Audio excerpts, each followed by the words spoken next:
I'm thirsty also. If we could get that whiskey poured. I'm waiting to start. Because the man... Open the plastic. The man you know is what I mean? thirsty. Tengo sed.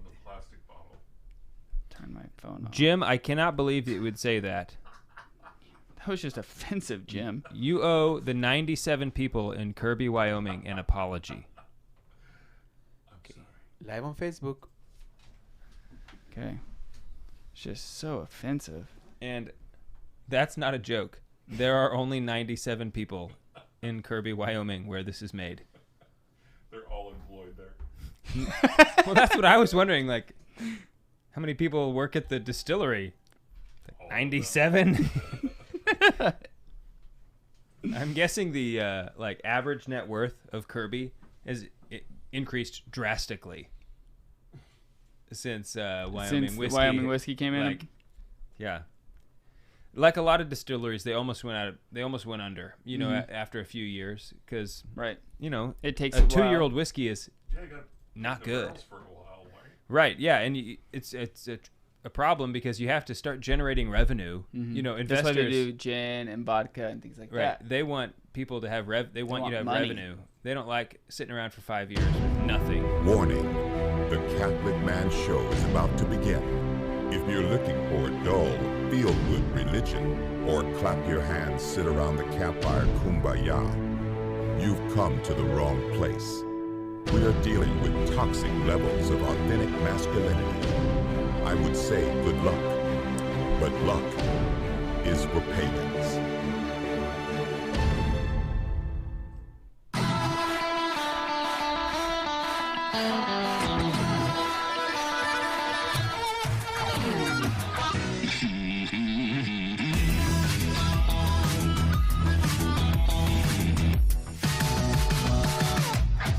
Welcome to the Catholic Man Show. We're on the Lord's team, the winning side, so raise your glass. Man, it feels good to be back in studio. Adam Minahan here with David Niles. We had the whole gang back. The gang is back. You're telling me, bro. Yeah. You're telling me. I can't wait for you to divulge in the story that you have. I would like to pour this whiskey first. And then tell a story. Okay. I'm really excited about it. It's a long story that I'm going to shorten. It's my story of the last 7 days. It's a 7-day tour. Right. Also, just letting you guys know, if you are wanting to go to the Catholic Man Show campout, it's too late. It's too late. So here's the deal. We opened up the Catholic Man Show campout registration today. What is today? Today's a Monday. Monday the 9th. Here, so we opened it up today on the 9th for our patrons, and then some of our close family and like our dads. We tell our dads, hey Dad, don't worry about signing up. And a couple priests. We got you on the list. Right. Some of the people that are grandfathered in. We're not gonna tell our dads, hey, sorry you didn't make the cut. Sorry Dad, it's sold out. Right. Right. So we open it up because it's our camp out. Yeah. Right. We opened it up at like 10:30 in the morning. By 1:30, I think, 1:30, maybe 2 o'clock, all 60 spots were reserved. Which is crazy. Which we didn't never had happen before. Did not anticipate. It's our intention to have some open, like for everybody to take a shot at. Coming. Anybody who wants to come. Right. But also like we just can't do more than 60. It's just. It would be terrible for one. It gets to be too much for too many people operationally. So it is what it is. So we have a waiting list. Yeah. So I have a waiting list. So when it opens up to the public, I have a waiting list. There are always people who have to cancel last minute for one reason or another. And so if you are one of those people who would like to come but did not get on the waiting list because you you were not a patron member, then join the waiting list and we'll try to get you in. Yes. So Dave, you've been gone. So we recorded. Let's just give me your thoughts on the whiskey first. Okay, I haven't even tried it. Yeah. So, but we recorded a bunch of episodes a couple weeks ago, back to back to back. Yeah, we went one on Sunday and then one on Tuesday. And then we had another one in the bank. For Bishop Condrela came on, and so before I went on vacation. Your vacation. the first time. So this is our first time back in over a week for sure. Mm-hmm. Week and a half. Week and a half. So it's been just a little bit longer than usual. So I went we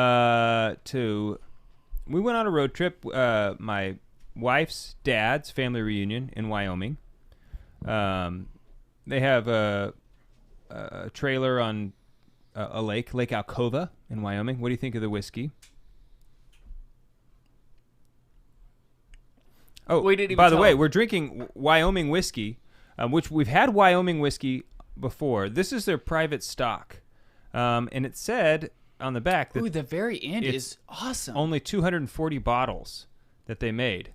So if you can find this, it's apparently very rare. This was one of the things I loved about Wyoming whiskey before when we had it is it was so good at such a low price point.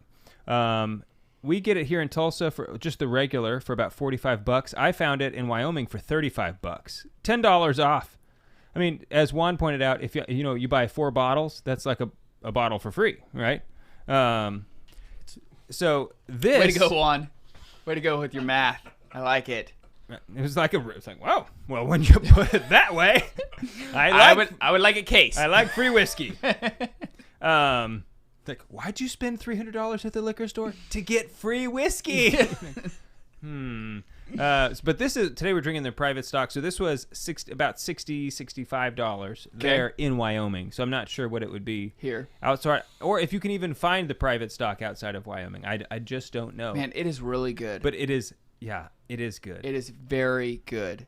The nose has hints of vanilla, caramel, a little bit of hay. But the end, the finish, like I had already swallowed it, and I breathed out. It's just like a little peppery and a little almost oloroso, like a little sweet, like wine almost ending. So to yeah, me. this is 88 proof.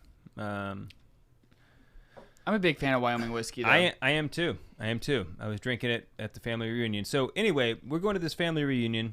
The reunion starts on Thursday. It goes Thursday, Friday, Saturday, Sunday, right? We left the Sunday prior. We were going to take a road trip. It was my whole family, me, Lady Pamela, our kids, and Pamela's parents, all piled into our minivan. We have 8 seats in the minivan. It's great. Tight, but great. I bet it was so quiet. Such a peaceful, quiet ride. It was just tranquil. Yeah. Tranquility was really the state of affairs. Yeah. So the first day, our plans were to get to Alliance, Nebraska. We were going to go up from there to South Dakota, go see Mount Rushmore. We went through Wind Cave National Park, where they've got like buffalo and all kinds of wildlife. We actually did go in the Wind Cave. But as we're driving up to Alliance on Sunday, about an hour outside of Alliance, something ran out in front of our car. And it went boom. Thump, thump, thump, thump, thump. I was asleep in the back when this happened. And again, it was boom. Thump, thump, thump, thump, thump, thump.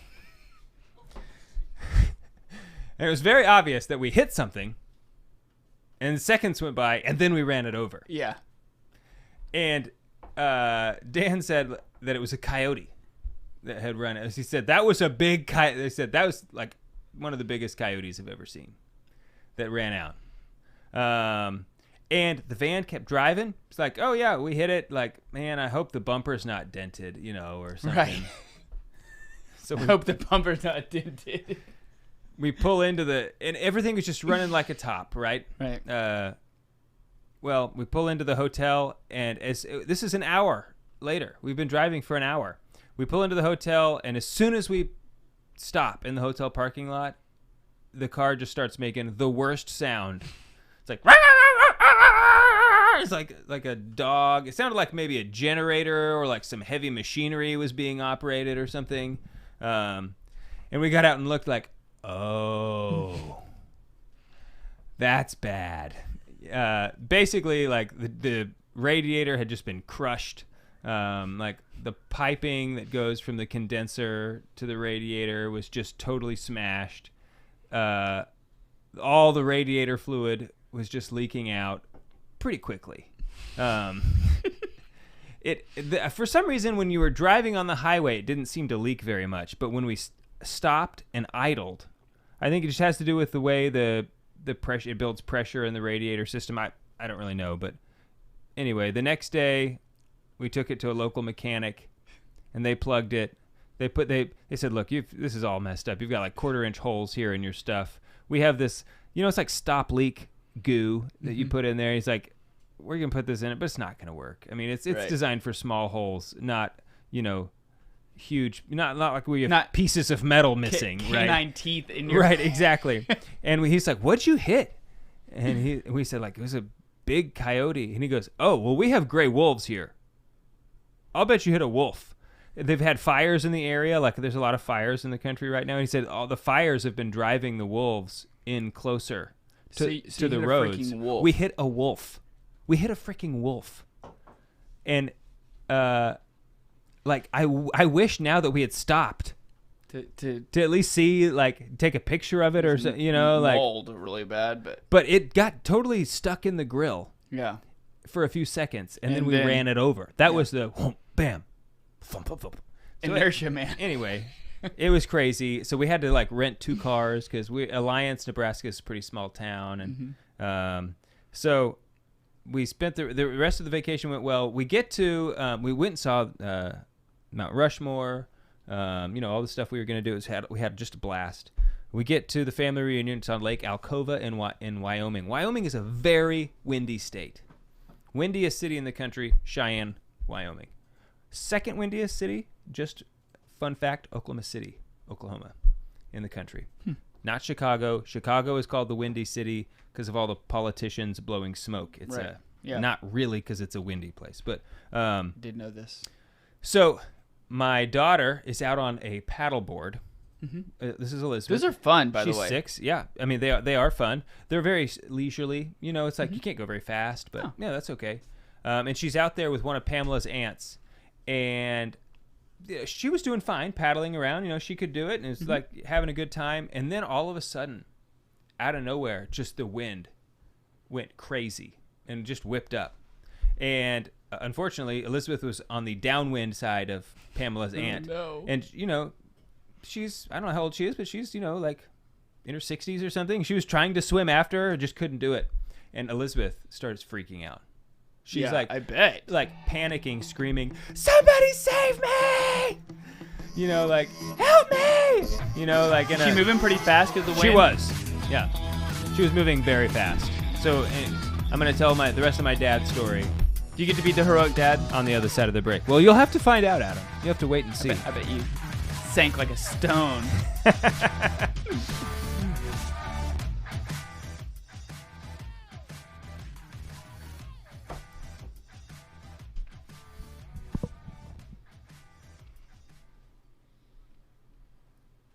Just keep going. Just Yeah, let's going. keep it rolling.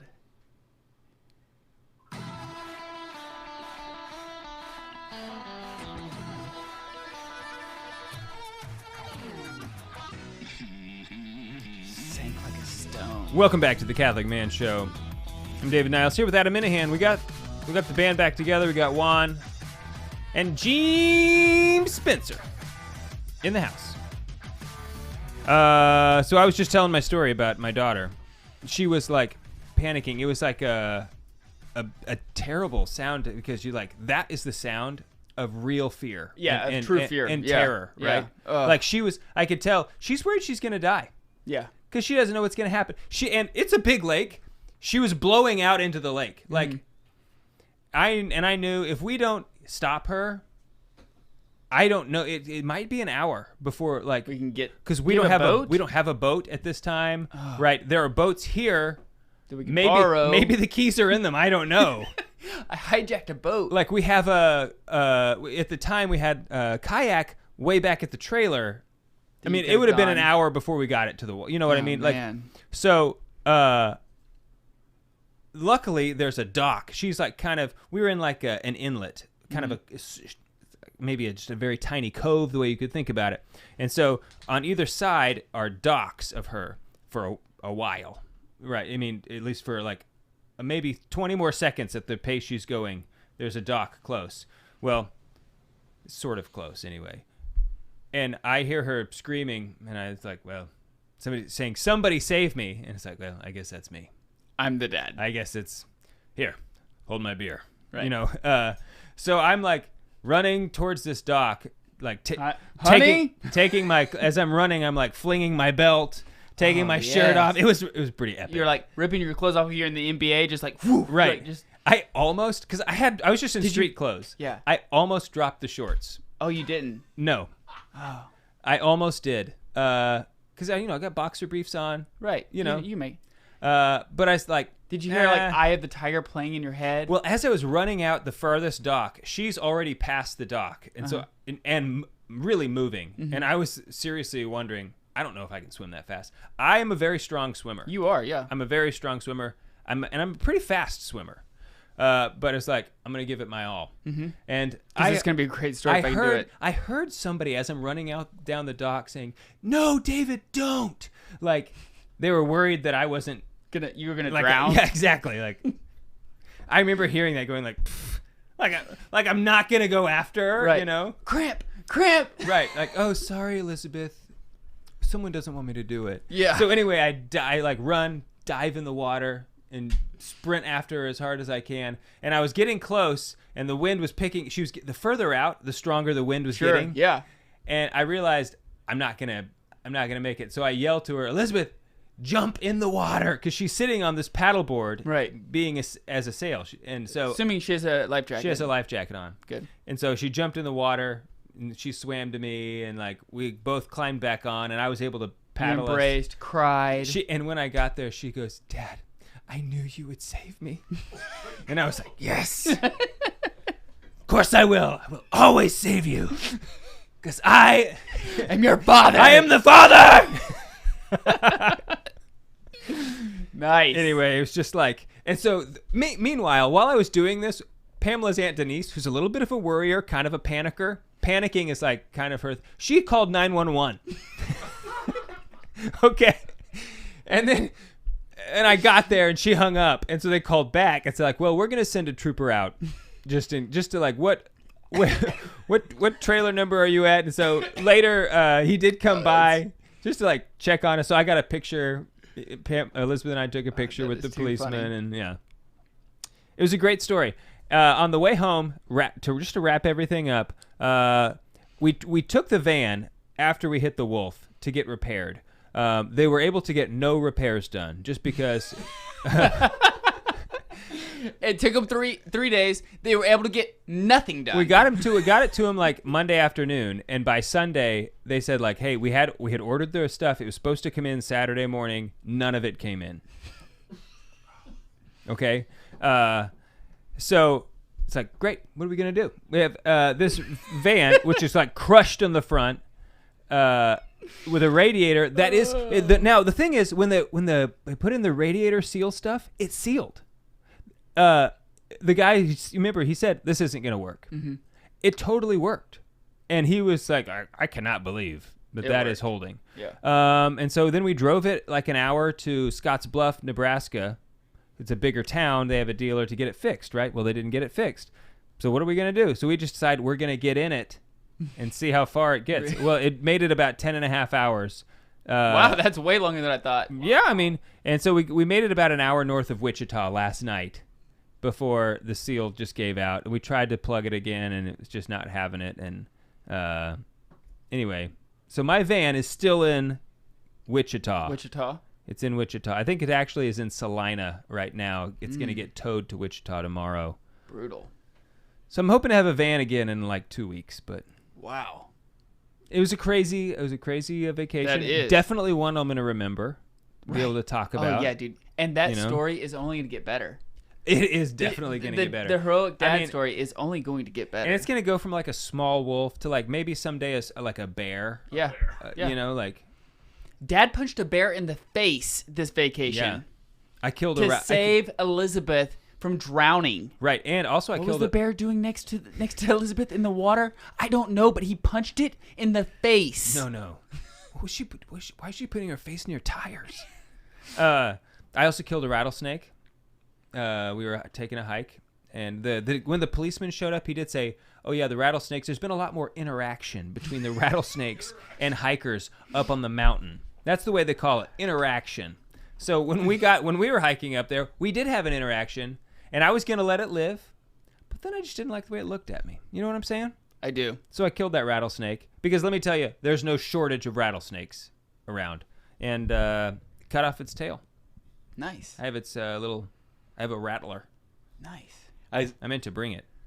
I saw a video. There is this organization that is trying to label shark attacks as shark interactions because they want to have a less negative connotation mark on shark attacks. So your interaction with rattlesnakes reminded me of like how politically correct. Yeah, I'm sure that interactions. That makes people feel a lot better. Yeah, there's a shark who's still to this moment interacting with my leg. Yeah. Not going well. Off of Palm Beach, Florida. Yeah. It's a long-term interaction that the shark is having with my leg from the knee down. Well, hey, let me tell you a little story about Luke. Okay, I didn't mean to take up so much time for okay. the man gear. That's okay. If you want to, I'll let you make that call. If you I want don't to know if we'll do it or not. But Okay. Luke placed top 10 in the state championship fishing tournament. That is incredible. 9th. He got 9th. Out of 84, he got 9th. At 84 in this tournament? In this tournament. I mean, because that doesn't count all the people from the other tournaments who didn't qualify. Who did not I mean, so qualify. it's like really a lot more than 84. 34. Oh, I thought you said 84. If I said 84, I meant 34. Okay, still. It's 34. It's going to be out of several hundred people. Yeah, I mean, 'cause if you whittle it down. Take all the people who tried to get into this tournament. So 9th, placed 9th. That is awesome. So he did a really good job. I was really proud of him. Perseverance was the key word. We went through it was like downpour, crazy wind. It was just a terrible day to fish. I mean, the lake was just rocky. The boat was just moving all over the place. It was like torrential downpour, then sunshine, then torrential downpour, sunshine. Oh my gosh. And so it was pretty wild. Fish weren't biting very well at all. I mean, imagine being an 8-year-old and fishing for 5 hours with very little activity. Yeah, but he'll do that. Luke will actually do that. Yeah. So anyway, he did a great job. I was really, really, really proud of him.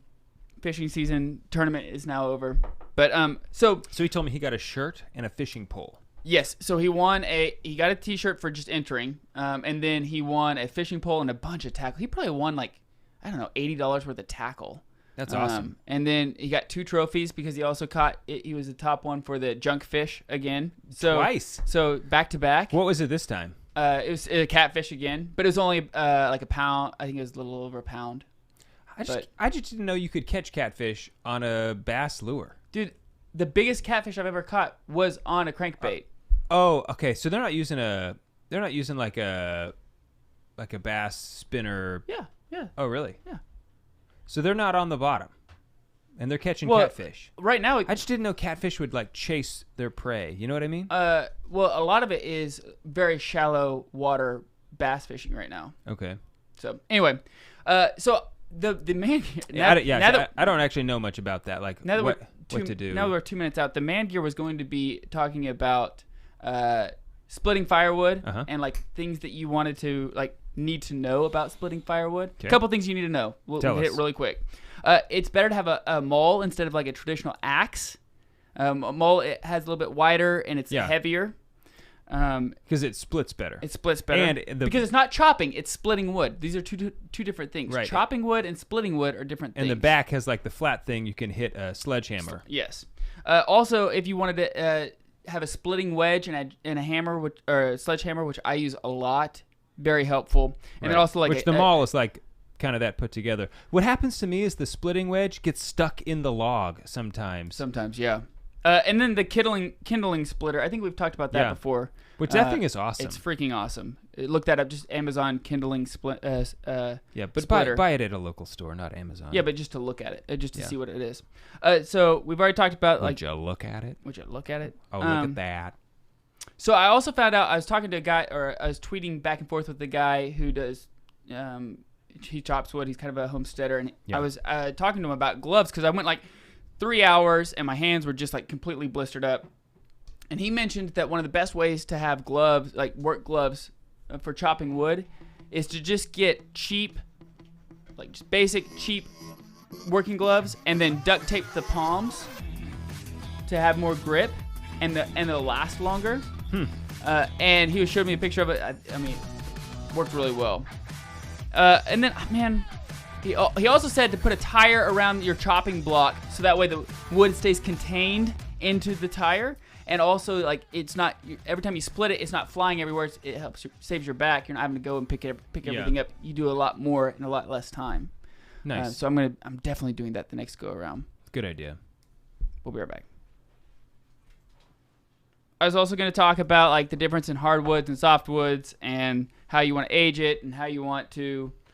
So, can I ask you a wood trivia question? Sure. What makes wood classified as a hardwood?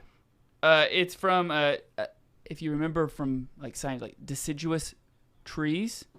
Mm-hmm. They come from deciduous trees. Their leaves are like the annual leaves; they fall off, and they're typically like oak, maple. Yeah, but there is walnut. a defining factor that makes a hardwood a hardwood. Well, they come from deciduous trees. Oh, I don't. Can you define deciduous? I mean, that might be the right answer, but. Well, it's like the other ones are what they're like the evergreen, the conifers, whatever you call them. So a hardwood tree has a nut that, like it drops a nut with a hard shell. It actually, I always thought, oh, hardwoods, that's because the wood is hard, right? It has nothing to do with that. It has to do with the, like an oak drops an acorn, pecan drops a pecan nut, so it's these trees that are dropping nuts in a hard shell that's what makes it a hardwood. That might be part of what the being deciduous but I don't know. That's beyond this. Look, that's just the one fun fact of wood I know, so I don't know. That's all I got. The thing that for those who are like listening on YouTube and Facebook and such, the three hardwoods you want to avoid splitting because it is a nightmare: elm, sweet gum, cottonwood. They're not easy to split. They gum up. They smush. It's almost impossible. Even if you have, some kind of, even if you have something that you can use, like electric. What are they called? Hydraulic splitter. Thank you, man. Thank you, Adam. I was trying to think of that. You're welcome. A hydraulic splitter. They're still not good. So anyway. So Elizabeth here on YouTube says, your daughter? No, there's a lot of Elizabeths in the world. Okay. Just wanted to clarify. My daughter doesn't have a YouTube account. A wood will be classified as a hardwood if the seed that it produces has a coating. These coatings can either take the shape of fruit or shell. There you go. So applewood? What would that be? An apple would what? I don't know. Wood is classified as a softwood if the seeds don't have any type of coating and are instead dropped to the ground and left to their elements. Good luck. So I don't know. I think apples. Cottonwoods should all die. You're right, Jamie. Cottonwoods are the worst. I also agree with that. You know what else? Bradford pears. Can we just get rid of them? Can we just burn them away? I have three that I want to get rid of. Like, they were so popular in the 90s. Everybody ran out and got them. They look so pretty. That's right. They're like so pretty in the spring. It's like, and they smell like crap. They smell like pee. And did you know that they're not? It's not a natural tree. They're all like hybrid made. Yeah. And if in the wild, they grow these ridiculous thorns. They're super, super thorny. Oh, I did not know this. Yeah. Yeah. They're the worst trees in the world. And they're so soft. If you get, here in Oklahoma, a little wind. And yeah, exactly. We talked about how windy the place is. Yeah. There's broken limbs all over anyway. You can't even burn it when it's done. So he says here, deciduous means to fall off, and every fall these trees shed their leaves. What makes them deciduous is that their flowers then turn into either fruit or seeds.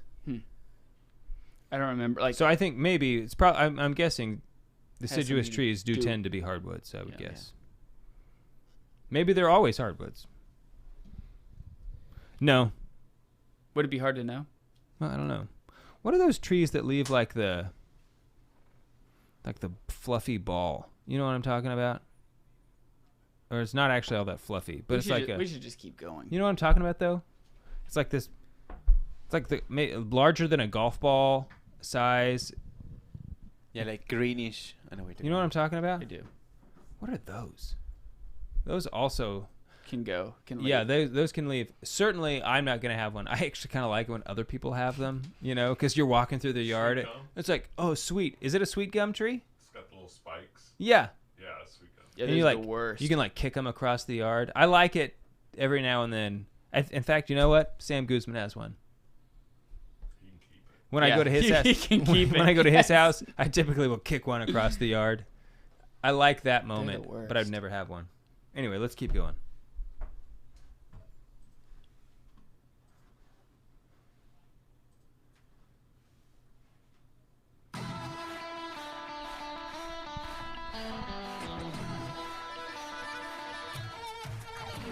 Welcome back to the Catholic Man Show. Sipping on a little bit of this Wyoming Whiskey private stock bourbon. Thanks to David Niles for bringing it back. When in Rome. I guess. We didn't mention Wyoming Whiskey is distilled in Kirby, Wyoming. Kirby, Wyoming literally has a population of 97 people. Not 1,000. 97 people. Half of them work at the distillery. Yeah, I don't know. I suspect it's a popular place to work. Yeah. In Kirby, Wyoming. So we were talking about for a hot minute, we were talking about splitting wood.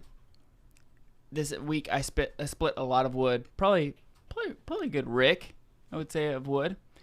One of the things I love about it is that you just get a chance to, it's good, it's hard work. It's very satisfying. It's very satisfying work. And I have boys now that can help me, right? So I'm out there, I'm chopping wood, and splitting wood, and I'm asking Jude, I said, hey, Jude, and this is a really cool question to ask your kid, like just in general, just to see what they say. Yeah. And I said, what do you think about when you think of God? And I just left it there, like. What did he say? He said Uncle Dave. No, and he said, but what he did say. He didn't say that? He didn't say that. I am shocked. But what he did say was like, I almost like had to stop for a second. I almost got like emotional. It's like something weird. Like when you get older as a dad, you just get a little bit more like things that hit you. When I'm like, in another 30 years, I'm just gonna be a wreck. I'm just gonna be like so soft, crying all the time. I don't know. It's like weird. maybe I'll go through like a phase and I'll get better. I don't think so. Yeah, I don't either. Because I've seen other older guys. I say older guys, you know, like people who like once you get in your 60s, like they start crying. Mm-hmm. So I'm there. I'm asking. It's actually kind of endearing. I'm asking you. I said, so what do you think about when you think of God? And he said, well, I think about love. And so then I said, okay, well, that's just something that I've instilled in him. Let me push him a little further, right? And so I said, well, what do you mean by that? What do you mean by love? Yeah. And I was expecting him to give like the St. Thomas Aquinas definition, you know, like willing the good of the other. Yeah. But he didn't say that. But what your 7-year-old didn't. Your 6-year-old didn't give. I'm shocked. He didn't quote the Summa. No, I'm shocked. But what he did say was, what like caught me. You know, he said, "Well, you know, like Mom loves me, and wants me to be good, so that I can go to heaven." Mm-hmm. And then he said, "And like he said, Dad, you go to work so that way we can be together as a family." And like you want us to be together. And I was like, oh. I do want us to be together. Yeah, it was just like it was like one of these moments where you just realize like by the grace of God, he's making some connections that I didn't think he was going to make. Mm-hmm. And And so it got me thinking. You know, you're splitting this wood. You're talking to your son. You're trying not to cry. You're trying to be manly. You're crying and splitting wood at the same time. This is so great. Actually, I could see that going together pretty well. Like, Yeah, if you're I'm just just absolutely like, distraught, go you out know. and chop wood. It's like sobbing. But I mean, you know, that's what you want as a dad, right? You want to show your children a glimpse of our Heavenly Father's love. Sure. And so I'm just like, I'm there, and so Not too many, just one. Just one glimpse. and I'm just, you know, I'm so proud of him, you know, but we keep going, and I start talking about sacrifice. We're talking about, you know, splitting the wood. Why are we doing this? What's the purpose of all of this? Mm-hmm. And so it made me start thinking also about the episode that we did with Bishop Condola on the Eucharist, abortion, you know, the pro-life movement, like the public office, and how he called us as our bishop. He calls us to not just to not just make sure that we stand for the truth, but to also be praying and fasting for those who are not standing up for the truth, who are not living a virtuous and holy life, so that they can be, the grace can be given to them to be able to come back to our Lord, right? Mm-hmm. And so then I started thinking, which led me to another path of thinking just about the holy sacrifice of the Mass, the efficaciousness of like really what the cross really means, like what the sacrifice of the cross meant. And so then I started talking. I've been reading Father Gary Gou-Lagrange a whole lot, and he has this quote in one of his books. He says, "Our Lord saved the world even more by his heroic love on the cross than by his sermons." And so, like, this is a weird way of, you know, a glimpse into my weird mind of how I was just starting connecting all of these things about how, like, it's not just about what we preach, but also, like, how we endure the cross.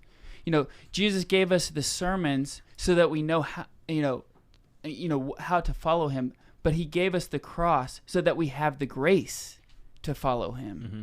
You know, it does no good if you know how to follow, to follow him without the sacrificial, the sanctifying grace to be able to follow him, because we can do nothing without sanctifying grace. It's almost like if you have insight into all mysteries, you know all things, but you don't have love. It's almost like you're just a clanging gong or a clashing cymbal or something. Yeah. You're just, you're just like a sitar, just making loud noises. Yeah.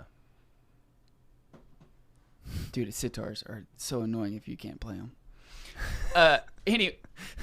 Anyway, so I was really wondering, like, where are you going with that? Okay, I got you now. Yeah. So I started also thinking. So it led me to, like, down this path of, like, the call for reparation, the call to live that's the a worst. life I hate of that reparation. part. It's the worst part. I mean, it is. I mean, and, like, you know, it even goes back to, like, what Jude was saying. Like, right, Dad, you go to work so that we can be together. Like, Dad, you were like, in his own words, like, he didn't understand it fully, but he was saying, like, Dad, you're sacrificing so that we can be all together. Right. Because, you know, kids' understanding of things is often very matter of fact. You know, like, oh, you go to work. That's just what you do. Like, and it might be years before he realizes, oh, that was a sacrifice, but that's okay because he knows, well, that's just what you do. You know, like, all those things will come together in a child's mind at the right time. Right. But still. Yeah. So it made me think also, like, you know, just about the virtuous life. You know, if our Lord saved the world even by his heroic love more on the cross than by his sermons, it made me think, you know, a virtuous life, a heroic, you know, a supernatural virtuous life is very unique, right? It's very interesting because we can have a situation where we think, oh, that was a virtuous moment. You know, I didn't lie. I had the opportunity to lie to my boss, but I chose not to do that. You know, that's actually not a virtuous act. You know, the virtuous act is to be geared towards the truth. Not in a negative sense, but in a positive sense, right? Not a negative of, I don't want to lie. Well, I don't know. It could be a virtuous act. It's not an act. You're not acting out of virtue. It's like it's an imperfect. You didn't do it out of habit, Right. I would say it's maybe an imperfect instead of a perfect. It's virtuous in as much as it is progressing you towards the virtuous life. Towards virtue. Like virtue is, you can always be more virtuous. It's not like, oh, now some virtues, honesty, you could achieve perfect honesty. I mean, but most of the virtues you can continue to progress on. Yeah, because you're trying to form your intellect and will to the good, right? So it's a continual formation of your intellect and will to the good. And even if you have, you always tell the truth, you could still be more habitually disposed towards the truth. You know what I mean? Like, the habit could be deeper than it is. Sure. Yeah, and so Gary Lagrange, he talks about this. It was a note that I made in one of the books, but it says the more advanced in the spiritual life, the more their interior sufferings resemble those of Jesus and Mary. The interior sufferings that Jesus and Mary had were not sufferings for their own purification, but for the redemption of other souls. Right. Because they didn't need the purification. It was for our redemption. Sure. And so, whenever you read these stories of the saints, even as recent as like Mother Angelica or Padre Pio or Maximilian Kolbe, Saint Faustina, they all have these this deep desire to suffer. Yeah. And it just makes me think about. Yeah, Saint Therese. But it's not. But it's a deep desire to suffer, to give something to our Lord, right? It's a deep desire to suffer so that they can unite themselves to the cross, that they can give themselves fully to the cross, that they can kill themselves so that they can be born again in Christ, right? To live in the crucified Christ. Yeah, and it seems like, because it is kind of a confusing concept. I still don't have, the grasp on it that I hope to someday to have, but I understand it more now than I did. Like, what does it mean to unite your sufferings to Christ? What do you do? How do you do that? Operationally, how does that work? And maybe we can talk about it on the other side of the break.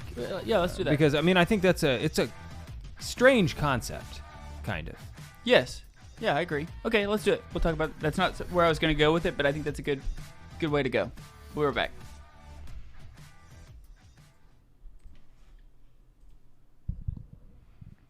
Let me pull up that Bible verse. A Bible verse? Okay. Well, about joining the sufferings with that of Christ. Okay. I complete the sufferings. You want to let us keep going while you do that? Yeah. My phone's dead. Oh.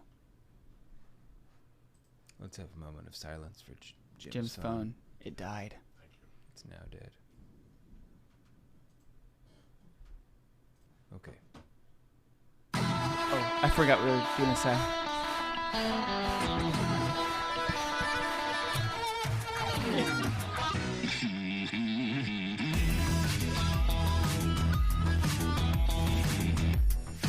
Welcome back to the Catholic Man Show. I'm David Niles here with Adam Minahan. We're talking about suffering, everybody's favorite topic. Yeah! Hopefully this podcast is not a suffering for you, but if it is, offer it up for Adam's sins. And you're welcome. He's got a lot of them. Anyway, so operationally, we're talking about uniting your sufferings to Christ. And I think this kind of happens in two ways. One is that you just simply offer up, instead of begrudging your suffering. One way to do it is, I think, kind of the first way is you just embrace it. You say it's sort of an attitude that you adopt. It's like, Lord, I want to offer this suffering up. I want to unite it to the cross with you, that it might be redemptive for me and for the world. And so then it's like bringing in an attitude of gratitude. You now all of a sudden you're thankful for your suffering. That's hard to do. Mm-hmm. And I think it's it's like a habit, something you get better at the more you do.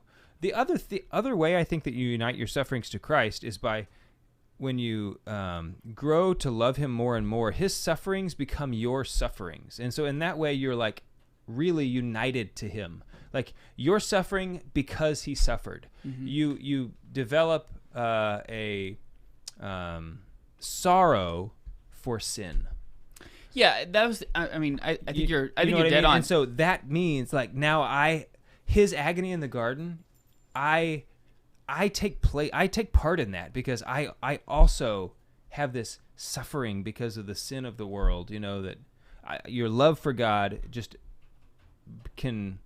You know what I'm trying to say? Yeah, and I mean that's when you asked that question. That wasn't where I was going to go with any of this, but when you asked that question, I started thinking about okay, well, what does that really mean? And the idea came to my mind also is like just the relationship that you have when you have a true relationship with somebody.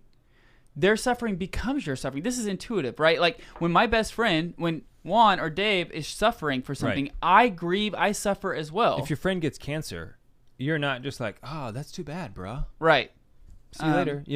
Right. It's like you're able to understand that and have empathy. You can't be unaffected. Right. And so I think the deeper relationship that you can have with Christ, the more you are able to understand practically and pragmatically how to unify your sufferings with the cross. Yeah, so I think it happens both of those ways. You suffer with him. That's one way your suffering's united. And also the sufferings that you have, you realize can be redemptive, just like Christ's suffering is redemptive. Mm-hmm. I'll let you read that if you want. Oh, yeah. So it's from Colossians 1:24. Now I rejoice in my sufferings for your sake, and in my flesh I complete what is lacking in Christ's afflictions for the sake of his body, that is the church. This is one thing that people ask, like, so what was lacking in Christ's suffering? Mm-hmm. Well, your suffering. Mm-hmm. That's what it was. It was the only thing lacking is your suffering. The suffering that you have, you need to unite to him on the cross. Suffering ununited, unoffered up is suffering wasted. Well, suffering with the understanding of what the end is, right? So we need to understand what the end of the suffering is. Like, what is the purpose? Like, right. What are we trying to do? If you don't have that understanding of like, I'm just here to grit my teeth and bear it. That's not redemptive. That's not reparation. That's not redemptive. That would suffering. be like a very stoic. Like the Stoics would take that approach. And also, we don't seek out suffering for its own sake. Right. It's not its own end. I mean, sometimes we do seek out suffering. I mean, like when we fast, we're seeking it out in those moments. We could avoid it. Right, but it's not for its own end. Right, but we don't suffer just to suffer. We suffer in order to unite it to Christ. So like we're not masochists. We're not saying go out like, oh, you should be suffering. Like suffering is good. Mm-hmm. Suffering isn't evil. It's evil, actually. Mm-hmm. That's why there's value in enduring. It's a lack of good. Yeah. So, right. Yeah. Exactly. So. So some of the things that I think that how do you kind of ask, like, what does that look like practically? Like, how do you actually do this? Mm-hmm. One of the things that hit me a very practical way. He didn't realize he did it, but we were at the Garden of Hope, where we pray the Rosary outside the abortion clinic, and Father Robert Healy of the Diocese of Tulsa was there with us, and there was a guy on the other side of the street who was walking, and he used the Lord's name in vain. And Father Healy instantly said, "Let's make an act of reparation." And then he led us in prayer for that other man's act of saying the Lord's name in vain. Yeah. And it hit me like, man, I don't do that near enough. Right. That's not something that I do. I try my best to, when our Lord's name is said, to give it a bow, to respect his name, but I don't make acts of reparation for other people near enough. Yeah. It's hard to do, man. But I think the more you can do it, the more, it pulls you out of that pride, right? The reason why it's so beneficial is like it pulls you out of pride. It pulls you out of yourself and it's not an inward thing, but a geared towards the mystical body of Christ itself. And every person is called to this, to reparation for this, like for the world in different degrees. Obviously, like a monk that's a large part of his life is reparation for the sin of the world, and for the religious. But everybody is called to it. I mean, it's something it's part of the Christian life. And it's something that can be, I think, overwhelming if you're trying to think about I need to like make reparations for the sins of the world. And we're not saying that your reparations, just to be clear, if someone doesn't get this, we're not saying that what you're doing is going to bring forgiveness to a person, because it is Christ's death and resurrection alone that brings forgiveness for sin into the world, okay? What we're talking about is sin brings about two penalties. There's forgiveness, and then there's the penalty that comes along with the sin. So we're talking about the penalty that comes along with sin, okay? That you can make acts of reparation to alleviate for yourselves and for others.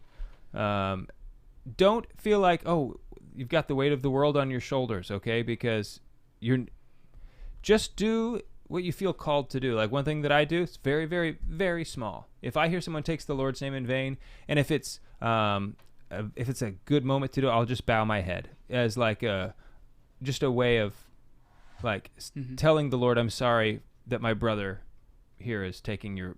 Sometimes if people are watching, it's not a moment to bow your head because they don't know why you're bowing your head. Right. And they might think that you're nodding yes in agreement when you bow your head. Sometimes it looks like you're going, yeah. What a scandal. And like, so, you have to be conscious of that kind of thing. That's just something very small. It doesn't cost you anything, but what I've found is that it just it forms my attitude. It keeps my consciousness. Keeps me mindful of God and of Christ, and so it's just, that's a little good thing to do. Just start off small. I mean, and don't feel like, every sin I see, I'm going to have to make reparations for. Like, yeah, you don't want to get scrupulous. You just want to like take baby steps. I mean, maybe God's calling you to do something big. Like one of our buddies, Jim, in California, he gets up in the middle of the night. Yeah. To pray. But that was something that he discerned that God was calling him to do. I think he discerned it patiently, and I just think you don't want to get carried away. Prudence. Don't get carried away. I see a lot of times people start devotions and then they get over get over their heads, and it's better to do something that you can stick to and build on. And one of the biggest things that you could do is, and this also piggybacks on another episode we did just recently on the Holy Mass and preparing your family, is offering up the Mass for somebody. Right.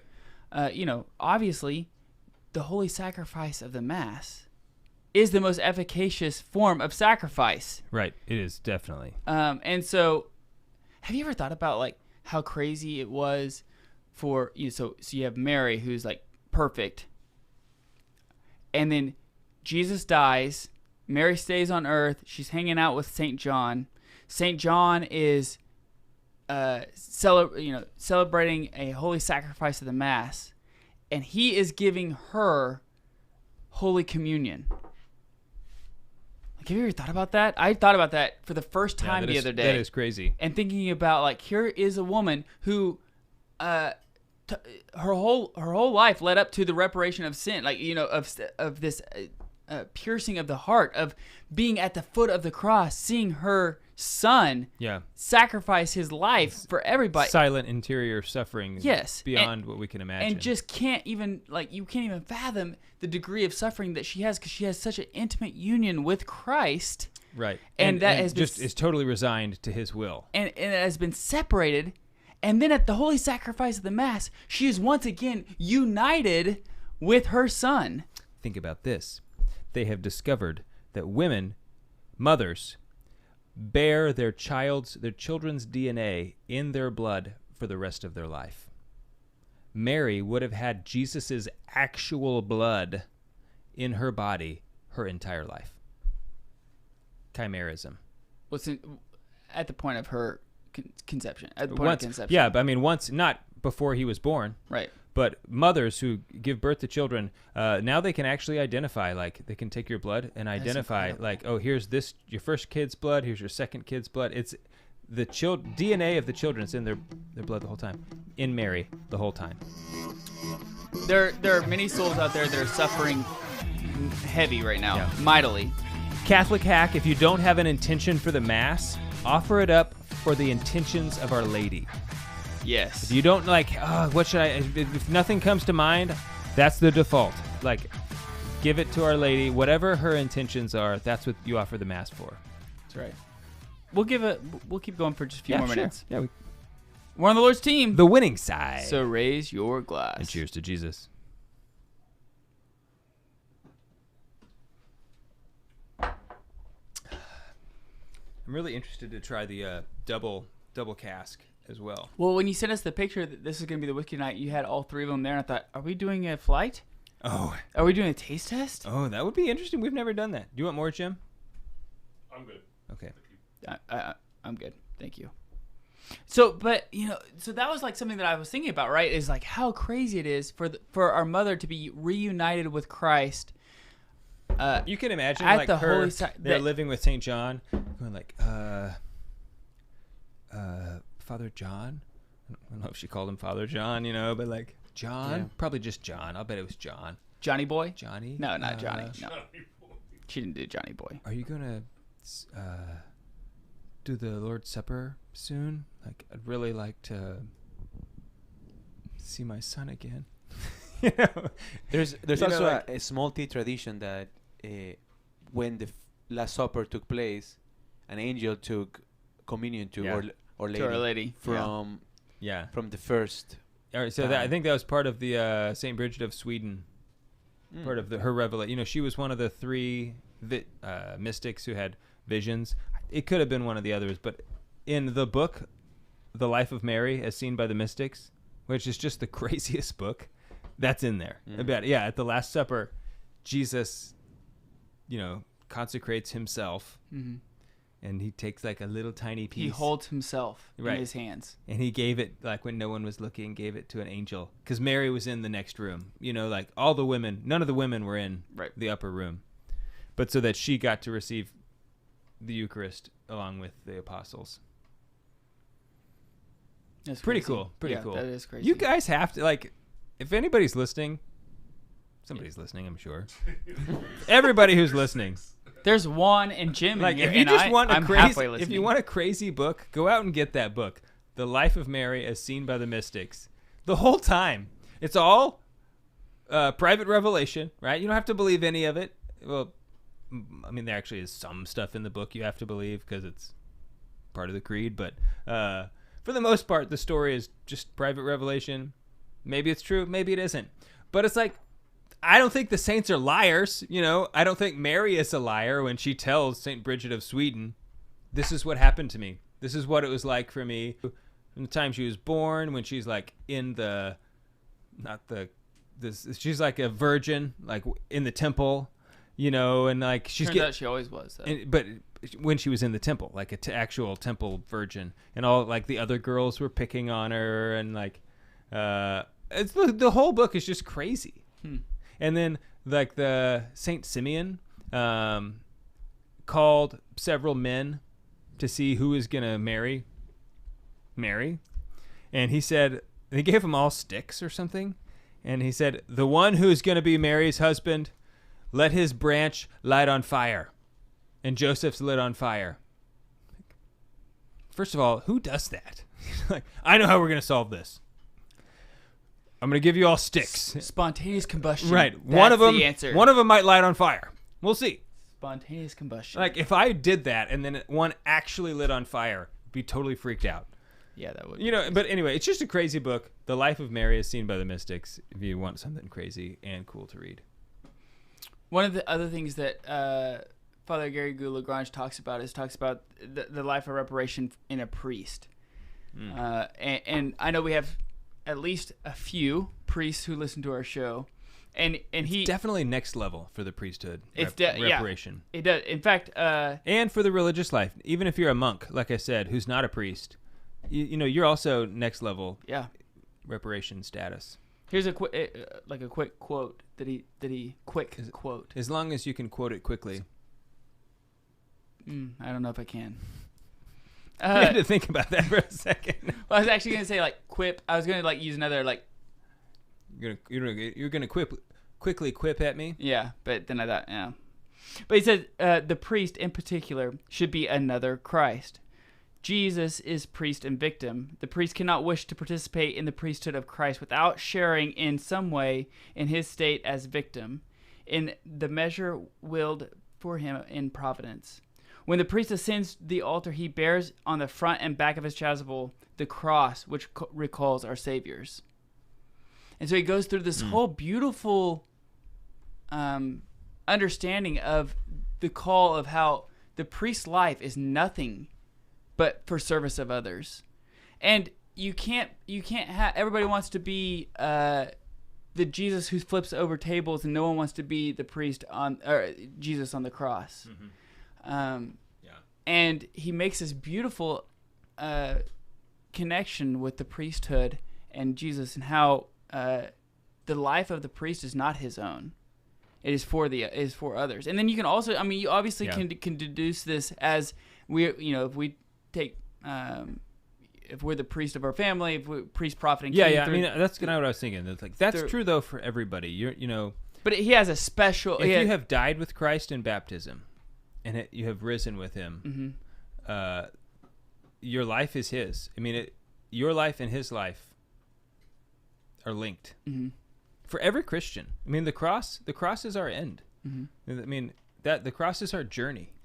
That's why I try to bring back the idea of saying the holy sacrifice of the Mass. We've kind of gotten away from we use the celebration of the Mass or the service or something. Service is a terrible word. Which it is it's a Paschal mystery. It is a celebration that Jesus rose again. But it is a celebration. In the 70s, the whole celebration side was very popular, right? But it is through the work of the cross. It is through Christ and the cross that gives us our salvation. That gives us the salvific redemption that we need. And so it is. If we use the language, use that type of language that replicates exactly what that is in real life, it is. We talked about this on an episode. It's been a while back about abuse of power. It's about sanctifying our language. Pamela did that for Lent one year, and it was just really great. It's not saying, "Oh, we're going to Mass." It's always Holy Mass or the Holy Sacrifice of the Mass. Especially when you're talking to coworkers, tell them, "Oh, I went to Holy Mass on Sunday." It will pique their interest always, because they're like, "Wait." If you just say I went to church, that's good. It's good to talk about going to church with your coworkers. But if you tell your the same coworker, I went to Holy Mass, it has a stronger. It's more forceful. It has a powerful effect. It's on sacred. People. Yeah, exactly. They know. Oh, what you did was holy. You went to Holy Mass. Right. Did I go to Holy Mass? Right. Maybe they'll think. I don't know what they'll think, but. The holy sacrifice of the Mass. It is a sacrifice principally. It is a celebration also. But it is not a celebration principally. It is first and foremost a representation of Christ's sacrifice on the altar. Right. It's not a birthday party first and foremost. You know what I mean? We do... At every Mass, the reality of the resurrection is also part of it, right? That's part of the Holy Mass. Well, and that's why the final blessing, is go forth and announce the gospel. It's good. Now we're in celebration. Christ has risen. Right. So things are ordered towards the resurrection of Christ. It is truly a celebration. But first it is a sacrifice, right? And so it's fine to say that the Mass is a celebration. It is a celebration. It's Easter. Every Sunday is Easter. We are an Easter people. But it's more correct, I think, to call it a sacrifice, because we are being literally, through time and space, represented at the foot of the cross. Yeah, and you guys were talking about having an intentional for the mass, and that's not only a suggestion. Every mass needs to have an intention, because a sacrifice is something it has to be offered for something. I remember you saying that the other day. I actually didn't know that. It's a requirement. Everybody has of every mass. Yeah. So. But that's like just one of those things I didn't know. Yeah. Isn't it weird? Like, Just look my direction at Holy Mass. at Holy Mass, I do. I look at What do you do, Jim. Why? Just Why? look at me. I look at you all the time, Jim, because you're like kind of like right over there. For I me. don't ever see you That's your at intention. Holy Mass. No, see, Jim. I'm like one panel more. Like I'm a little bit my seat, which it's my seat. Don't take. I'm a little bit more angled towards Jim, so I can see Jim pretty well. I cannot. You have to kind of like look more to the side than I do. Yeah. So Have you noticed though we're all like kind of on like the fourth or fifth, like we've got that. we got it on lockdown. We're all like on the same radius from the altar. It's very strange. Yeah. The last thing, and this piggybacks really well on our camp out, and I think we've said this on the show before, but it's worth saying again. When you've been doing the show for 5 years, you're going to repeat things. That's the If thing. fatherhood has taught me one thing, It's it's that you have to repeat yourself. but one of the monks at Clear Creek Monastery, where we will be having the camp out, he told us in a talk one time that every meal you should have one thing that you offer up during that meal as a sacrifice. Whether, and he said, like, if there's 10 people around you watching you eat, and they ask each person, what did he sacrifice this meal? You should have like 10 different answers, because it should be small enough to where no one notices, but enough for you to where it is a small sacrifice. Yeah, like even if you wait 3 seconds before you take this bite. Right. Or you normally do three shakes of the salt, and you'll go 2. Right. Or you serve yourself like the tiniest bit less than you want to. But everything should be a small sacrifice. I think it was Saint Jose Maria Escrivá who said like a meal without a sacrifice is a meal wasted. It's a meal eaten like a pig. That's what he said? Yeah. A meal eaten like a pig is a meal wasted? No. A meal without a eaten- sacrifice is a meal eaten like a pig. Ooh, that is a better line. That's a much better line. So the Catholic all year long lady, I don't remember her name. I cannot Tierney, remember. Kendra Tierney. Yeah, that might be it. We're gonna have them on the show here pretty soon. And you know what? I say her, maybe it's not her. Anyway, this is digressing very fast. it's one of the people that my wife like follows. Blessed is she. During Lent, She's they blessed. as a family will serve their meal and all wait 40 seconds. Wow. Before they it'd be eat. cooler if there was 33 seconds. Well, it's 40 days, Yeah, but like so 40 seconds. That's just what they do. You, Adam, you can do 33 seconds, and Right. then they're over there like sacrificing for 7 more seconds. Yeah. You know. because they're holier, Yeah. I mean, probably. I don't really know them. but most likely. They seem like pretty holy, so. Okay, well that was just what I And wanted to talk if about. I there's just one wanted to, thing like, I know about holiness, I just it's want to refocus the way things seem is our the way our it is. thoughts on how we need our we need to temper our appetites. We need to we have to have this deep desire to of understanding that how important a soul really is in the eyes of God, like how much a soul is worth. Mm-hmm.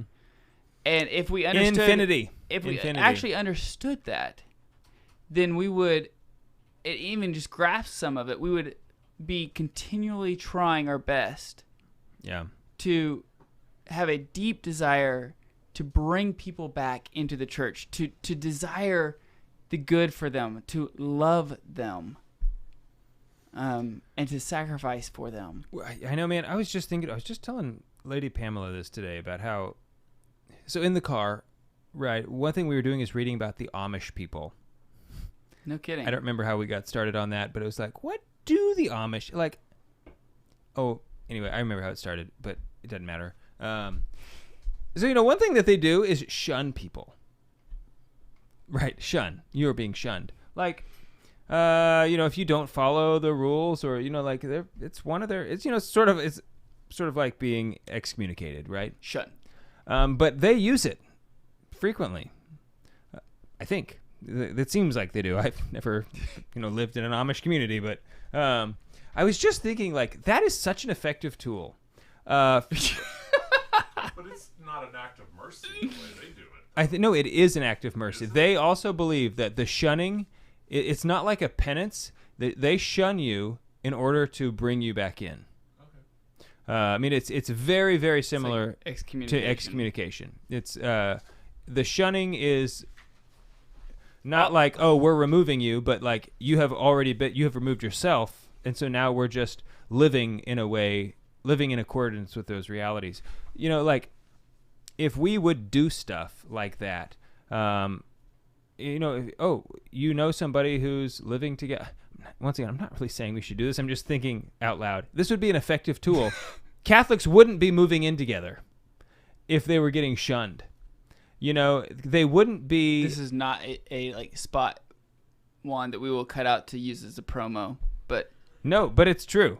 You know what I'm saying? I was just talking about this with Pamela. That's why I bring it up, and I forget what did you say right before I started saying this? I don't remember what this had to do with what you said, but it is true. If we would shun people. Listen, we've been going for 5 years, so yeah. Sometimes you just. Did you know 97% of them use washing machines? You have to have electricity to do that. Like, bunch of fakers out there, posers. You all act like you don't use electricity. According to the Wikipedia article, 97% of them have washing machines. Define machine, though. It's like if they have an apparatus that moves, it's like there's. Well, you can have a butter making machine. I'm not saying that they have like a brand new Samsung washing machine. I don't know.